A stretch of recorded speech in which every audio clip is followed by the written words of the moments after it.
Assalamualaikum warahmatullahi wabarakatuh.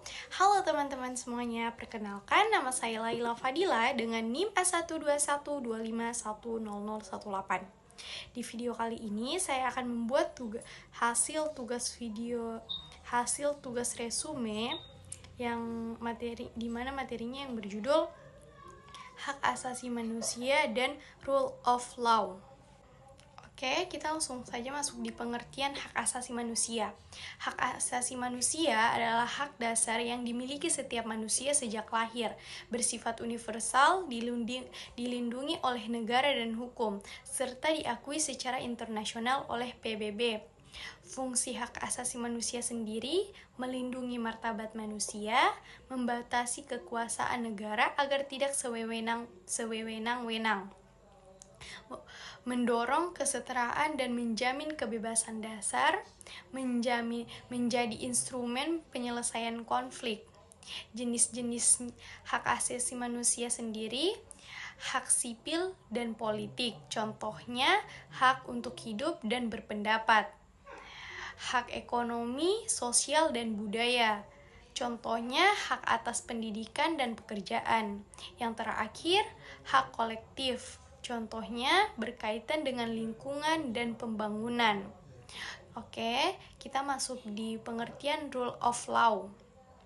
Pengertian rule of law adalah hukum diposisikan sebagai kekuasaan tertinggi. Semua orang tunduk pada hukum tanpa terkecuali.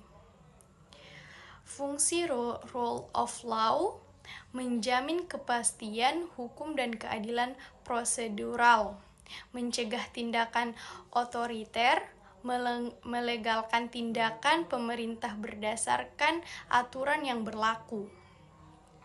Prinsip utamanya supremasi hukum,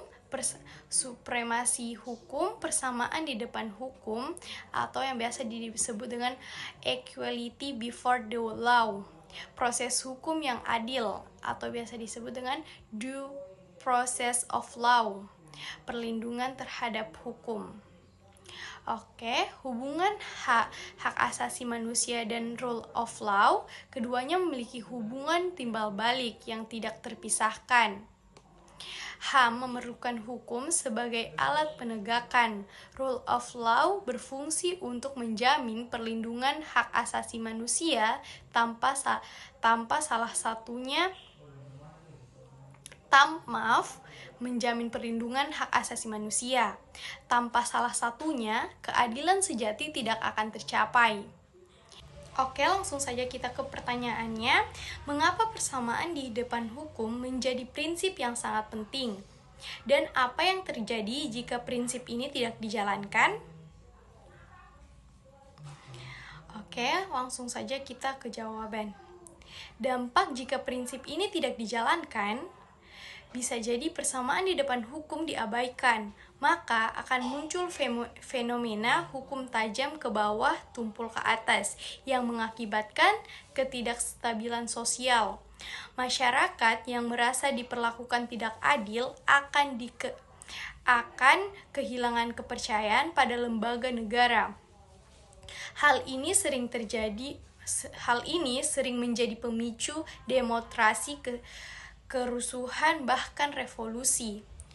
Korupsi dan impunitas, pihak yang memiliki pengaruh akan merasa di atas hukum atau above the way. Mereka bisa melakukan pelanggaran tanpa takut dihukum, yang akhirnya merusak tatanan ekonomi dan politik negara.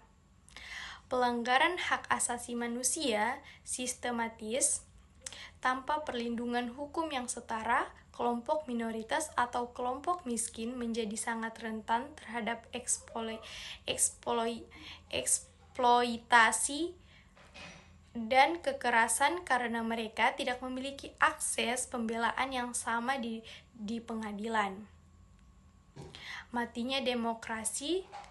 Demokrasi mensyaratkan masyarakat setiap suara dihargai sama. Jadi jika hukum memihak pada golongan tertentu, maka esensi kesetaraan dalam demokrasi akan hilang. Itu saja yang bisa dapat saya sampaikan. Lebih dan kurangnya saya mohon maaf. Saya akhiri. Wassalamualaikum warahmatullahi wabarakatuh.